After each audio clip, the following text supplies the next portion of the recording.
Gas laws क्या होता है हमारे पास, सबसे पहले इसके अंदर हम पढ़ते हैं बॉयज लॉ या चार्ल्स लॉ। चलो बॉयज लॉ पढ़ लेते हैं पहले, बुक में क्या किया मैंने पहले, बुक में पहले बॉयज लॉ, तो हम बॉयज लॉ पढ़ लेते हैं। बॉयज लॉ, बॉयज लॉ क्या है भाई, बॉयज लॉ ये कहता है कि हमारे पास volume of a gas in inversely proportional to pressure, शर्त क्या है कि टेम्परेचर जो है वो कांस्टेंट हो, कांस्टेंट टेम्परेचर, ठीक है। ये चीज जहन में रखना, volume is inversely proportional to pressure at constant temperature, यानी कि अगर मैं किसी भी गैस का प्रेशर बढ़ाऊंगा तो वॉल्यूम कम हो जाएगा, या वॉल्यूम बढ़ाऊंगा तो प्रेशर कम हो जाएगा, ठीक है ना, सिंपल सी बात है, बच्चों वाली बात है। हम किसी गैस का मिसाल के तौर पर पिस्टन है, तो उसको पिस्टन को हल्का कर देंगे, मतलब ऊपर कर देंगे, तो हमारे पास जो है वो वॉल्यूम बढ़ जाएगा और प्रेशर हल्का हो जाएगा, सिंपल सी बात है। तो इसके जरिए से अगर हम इसको प्रॉपरली अगर लिखें, हमारे पास जब प्रोपोर्शनलिटी हटता है तो कांस्टेंट लगता है, तो यहाँ पे लगता है के अपॉन पी, और ये वी पी बराबर हो जाता है के, प्रेशर उधर जाके मल्टीप्लाई हो जाता है, सही है। हमारे पास अगर दो अलग अलग प्रेशर हैं तो हम उसको लिखते हैं वी वन वो भी के बराबर आएगा, और वी टू वो भी के बराबर होगा। तो इसके जरिए से जो इक्वेशन बनती है वो क्या बन जाती है हमारे पास, P1 बराबर है V2 P2 के, या जिसको हम P1 V1 equals to P2 V2 भी कहते हैं, ये बात है, भाई ये आ गई हमारी इक्वेशन बॉयज लॉ की, ठीक है भाई। तो ये यानी कि किसी भी साइड पे इक्वल्स टू की किसी भी साइड पे जो वॉल्यूम और प्रेशर का प्रोडक्ट है वो हमेशा सेम रहेगा, ये हमारे पास बॉयज लॉ हमारा कहता है, ठीक है भाई। यानी कि पीवी का जो प्रोडक्ट होगा वो हमेशा जो है वो कांस्टेंट होगा, ये इन्होंने यहाँ पे बात लिखी है। अब बॉयज लॉ का ग्राफ कैसे बनता है वो देख लो, हमारे पास बॉयज लॉ का जो ग्राफ बनता है वो हमेशा याद रखना कि जब भी हमारे पास कोई ऐसा ग्राफ बनेगा जो कि इन्वर्सली प्रोपोर्शनल का होता है, तो हमेशा एक पैराबोला ग्राफ बनता है, कि अगर मैं वॉल्यूम और प्रेशर की बात करूँ, हमेशा ये इस तरीके का ग्राफ बनेगा, क्योंकि वॉल्यूम प्रेशर बढ़ रहा है तो वॉल्यूम कम हो रहा है आगे जाते हुए, ऐसे ही है ना। तो ये हमारे पास ग्राफ होता है। एक ग्राफ और होता है जो हम देखते हैं, वो होता है वॉल्यूम और 1/p का, अगर मैं यहाँ ड्रॉ करूँ वॉल्यूम और 1/p का ग्राफ, तो वो कैसा होता है भाई, ये वॉल्यूम हो गया, तो ये 1/p। तो हम अगर इक्वेशन के अकॉर्डिंग देखें तो ये 1/p की अगर टोटल वैल्यू को मैं देखूँ तो वो वॉल्यूम के डायरेक्टली प्रोपोर्शनल है, सही है ना भाई, पूरी वैल्यू जो है वो वन, तो वो वॉल्यूम के डायरेक्टली प्रोपोर्शनल है। तो यहाँ पे जो ग्राफ बनता है वो एक स्ट्रेट लाइन बनती है, ठीक है भाई। तो ये चीज़ जो है वो जहन में रखना, ये दोनों चीज़ें एमसीक्यू में पूछी जाती है, ये कहलाता है parabolic shape, parabolic graph. Boys law हमारे पास पैराबोलिक ग्राफ शो करता है, हमें इसके अंदर इतना ही पढ़ना था। अब आ जाओ अपने नेक्स्ट उस पे, Charles law, Charles law. Charles law हमारे पास क्या होता है भाई, चार्ल्स लॉ हमें टेम्परेचर और वॉल्यूम को देख रिलेट कराता है गैस के। तो वो बोलता है हमारे पास वॉल्यूम ऑफ अ गैस जो है वो डायरेक्टली प्रोपोर्शनल है टेम्परेचर के, शर्त क्या है कि जो उसका प्रेशर है वो कांस्टेंट, कांस्टेंट प्रेशर हो, ठीक है। तो हम जब प्रोपोर्शनली हटता है तो कांस्टेंट लगता है, तो यहाँ पे के टी लगेगा, तो वी अपॉन टी बराबर हो जाएगा के, ये कांस्टेंट के हमेशा कांस्टेंट रहेगा, तो volume one upon temperature one भी के बराबर आएगा, और volume two upon temperature two भी हमारे पास के बराबर ही आएगा। तो अगर दोनों चीज़ें के बराबर हैं तो हमारे पास हम ये लिख सकते हैं कि हमारे पास वॉल्यूम वन टेम्परेचर वन बराबर है वॉल्यूम टू अपॉन टेम्परेचर, ये हमारे पास आ गई चार्ल्स लॉ की इक्वेशन, है भाई। अब चार्ल्स लॉ क्या बोलता है कि भाई वॉल्यूम जो है वो डायरेक्टली प्रोपोर्शनल है टेम्परेचर के, यानी कि किसी भी गैस का टेम्परेचर बढ़ाओगे तो उसका वॉल्यूम खुद ब खुद ही बढ़ेगा। उसके अकॉर्डिंग हमारे पास जो ग्राफ बनेगा वो क्या बनेगा, ग्राफ एक, क्योंकि डायरेक्टली प्रोपोर्शनल का ग्राफ है तो ग्राफ डायरेक्टली प्रोपोर्शनल का ग्राफ हमेशा एक स्ट्रेट लाइन होती है, हम इसको लिख सकते हैं, ये आ गया हमारे पास टेम्परेचर, यहाँ आ गया हमारे पास वॉल्यूम, तो ये हमारे पास क्या आ गया, स्ट्रेट लाइन, ठीक है। ये सवाल में पूछते हैं, चलिए ये भी हो गया। इसकी स्टेटमेंट यहाँ बुक में लिखी हुई है, ये सारी स्टेटमेंट तुम लोग पढ़ते रहना भाई, ये जैसे हमने बॉयज लॉ की कि volume of a given mass of a gas is inversely proportional to pressure provided the temperature constant या कांस्टेंट टेम्परेचर, ठीक है। तो ये जो अब इसी तरीके से बॉयज लॉ का हमारे पास ये चार्ल्स लॉ का, तो हमारे पास जो वॉल्यूम है वो डायरेक्टली प्रोपोर्शनल है absolute temperature of a gas at constant pressure, pressure constant होना चाहिए, ठीक है भाई। अच्छा जी, अब यहाँ पे ये चीज़ ध्यान में रखना कि हमारे पास, अच्छा यहाँ पे मैंने जो ग्राफ है ना ये तो तुम्हें समझाने के लिए बताया था, अब इसका एक और ग्राफ होता है जो कि समझने के लिए होता है। अगर प्रैक्टिकली बात करूँ तो कोई भी गैस का वॉल्यूम जीरो हो नहीं सकता, किसी भी टेम्परेचर पे ले जाओ, सही है ना, किसी भी गैस का टेम्परेचर जीरो नहीं हो सकता। अगर मैं इसको ग्राफ को इधर थोड़ा साइड पे ले जाके ड्रॉ करूँ,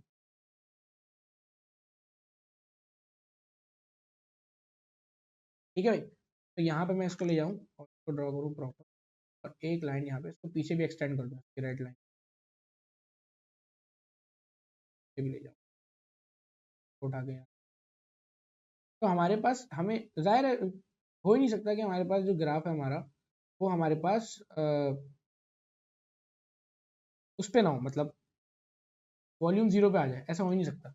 लेकिन हम मतलब मैं बोलूँ, अगर मैं इसको तुम्हें ड्रॉ करना दिखाऊं, तो रियल में होता ये कि हमारे पास कुछ इस तरीके का ग्राफ बनता है भाई। 0 डिग्री पे अगर मिसाल कर भाई ये 0 डिग्री है, ये 0 डिग्री आ गया, 0 डिग्री पे भी गैस का कोई ना कोई वॉल्यूम तो मौजूद होगा ना। ये 0 डिग्री है, ठीक है, तो कोई ना कोई तो वॉल्यूम मौजूद होगा ना, और यही ग्राफ यहाँ पे बुक में भी बना हुआ है, तीनों में 0 डिग्री सेल्सियस पे कोई ना कोई तो वॉल्यूम मौजूद होगा। लेकिन अगर हमें इस लाइन को पीछे लेके जाते रहे जाते रहे जाते रहे जाते रहे जाते रहे, तो एक पॉइंट ऐसा आता है कि हमें सिर्फ ग्राफ की फॉर्म में, रियल में नहीं, ग्राफ की फॉर्म में हमें दिखता है कि हाँ यार इस टेम्परेचर तक हम पहुंच जाए ना, तो यहाँ पे गैस का वॉल्यूम जीरो हो जाएगा, और उस टेम्परेचर, वो टेम्परेचर होता है -273 डिग्री सेल्सियस, जिसको हम कहते हैं 0 डिग्री केल्विन। इसको, इस टेम्परेचर को हम कहते हैं एब्सोल्यूट जीरो, यानी कि यहाँ पे जो वॉल्यूम ऑफ गैस है वो थ्योरेटिकली जीरो हो गया है। ठीक है, इस चीज को ध्यान में रखना, थ्योरेटिकली, रियल में नहीं, सिर्फ थ्योरी की फॉर्म में। ठीक है, और उस एब्सोल्यूट टेम्परेचर की वैल्यू आपसे सेल्सियस और केल्विन में पूछते हैं, बच्चे कंफ्यूज हो जाते हैं कि सेल्सियस था या केल्विन था। -273 डिग्री सेल्सियस था, इसको ऐसे याद रखो, एब्सोल्यूट जीरो इसको कहते हैं इसलिए क्योंकि यहाँ 0 डिग्री केल्विन होता है ना। बस इसको इस तरीके से याद रखो। चार्ल्स लॉ से हमें ये ग्राफ भी पढ़ना था। और तीसरा लॉ हमारे पास होता है एवोगैड्रोस लॉ का। एवोगैड्रोस लॉ कुछ भी नहीं है, सिंपल है, वो बोलता है भाई हमारे पास, एवोगैड्रो लॉ में तो हमें कुछ भी नहीं पढ़ना। एवोगैड्रोस लॉ सिंपल वो ये कहता है कि भाई वॉल्यूम ऑफ गैस जो है वो directly proportional number of moles के, जितने ज्यादा नंबर ऑफ मोल्स यूज करोगे उतने ज्यादा वॉल्यूम होगा गैस का। सिंपल सी बात है, बहुत अच्छी बात बताई आपने, सही बात है। तो जब नंबर ऑफ मोल ज्यादा होंगे, अब यहाँ पे कांस्टेंट क्या होना चाहिए, प्रेशर और टेम्परेचर दोनों। तो इसके जरिए से हमारे पास V इक्वल्स टू के एन निकलेगा, वी अपॉन एन, V1/N1 बराबर होगा V2/N2 के, जैसे हमारे पास चार्ल्स लॉ की इक्वेशन बनी है, क्योंकि उसमें टेम्परेचर था और यहाँ पे एन आ गया, नंबर ऑफ मोल्स। ठीक है भाई, और इसका ग्राफ भी हमारे पास चार्ल्स लॉ की तरह ही बनेगा, बिल्कुल वैसे ही, कोई भी फर्क नहीं, एक स्ट्रेट लाइन बनेगी।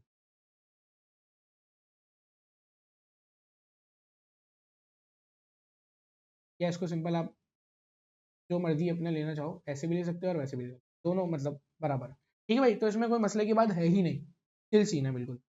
ठीक है भाई, बस तुम्हें याद रखना है कि स्ट्रेट लाइन होगी का जो ग्राफ है। ठीक है, अब तीनों लॉज मिला के हम जो है वो अपनी बनाते हैं general gas equation. General gas equation हमारे पास क्या होती है, हम तीनों लॉ को मिलाते हैं, हम बोलते हैं भाई वॉल्यूम जो है वो डायरेक्टली प्रोपोर्शनल है टेम्परेचर के, वॉल्यूम जो है वो इन्वर्सली प्रोपोर्शनल है प्रेशर के, वॉल्यूम जो है वो डायरेक्टली प्रोपोर्शनल है नंबर ऑफ मोल्स के। तीनों को मिला दे तो हम क्या बनेगा, वॉल्यूम जो है वो कंबाइनिंग ऑल इक्वेजंस, कंबाइनिंग, ठीक है, अब ऑल इक्वेजंस हमारे पास क्या बनेगी, एक इक्वेशन बनेगी, वो बनेगी volume is directly proportional to number of moles, temperature and inversely proportional to pressure. ऐसे ही ना, इनवर्सली प्रोपोर्शनल टू प्रेशर। तो एक ही इक्वेशन में हमने तीनों चीजें लिख दी। अब जब प्रोपोर्शनलिटी हटता है तो कांस्टेंट लगता है, तो यहाँ लग जाता है आर। ये एक कांस्टेंट है जिस पर हम अभी बात करते हैं। इस कांस्टेंट का नाम होता है यूनिवर्सल गैस कांस्टेंट। तो आर क्या है हमारे पास, यूनिवर्सल गैस कांस्टेंट। सही है भाई, आर की वैल्यू जो है वो 2 होती है, अभी इस पर हम बात करते हैं। ठीक है, ये भी वैल्यू सवाल में पूछते हैं। अब देखो आर की जो वैल्यूज होती हैं वो 2 होती हैं, एक यहाँ पे लगा, एक वैल्यू होती है वो दो अलग अलग वैल्यू डिफरेंट कंडीशन में यूज होती है। जब वॉल्यूम आपका एटीएम में हो, एटीएम यानी कि एटमॉस्फेरिक प्रेशर की फॉर्म में दिया हो, और प्रेशर आपका डीएम क्यूब में दिया हो, तो आर की जो वैल्यू होती है वो हो जाती है 0.0821, और इसका यूनिट होता है एटीएम, एटीएम डीएम क्यूब पर मोल केल्विन। एक इसका यूनिट ये होता है।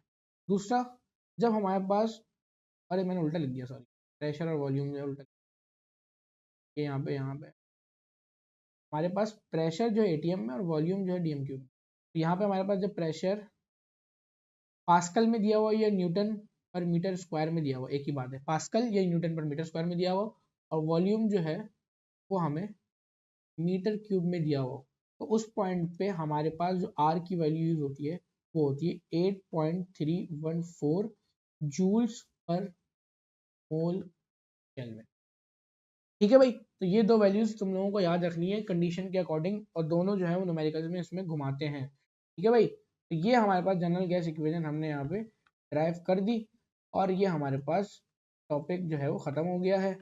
अब हम नेक्स्ट लेक्चर में प्रेशर ऑफ गैस की इक्वेशन ड्राइव करेंगे, जो कि बहुत ही इंपॉर्टेंट लॉ है बोर्ड के पेपर के लिए। ठीक है भाई, मिलते हैं अपने नेक्स्ट लेक्चर में। अल्लाह हाफिज़।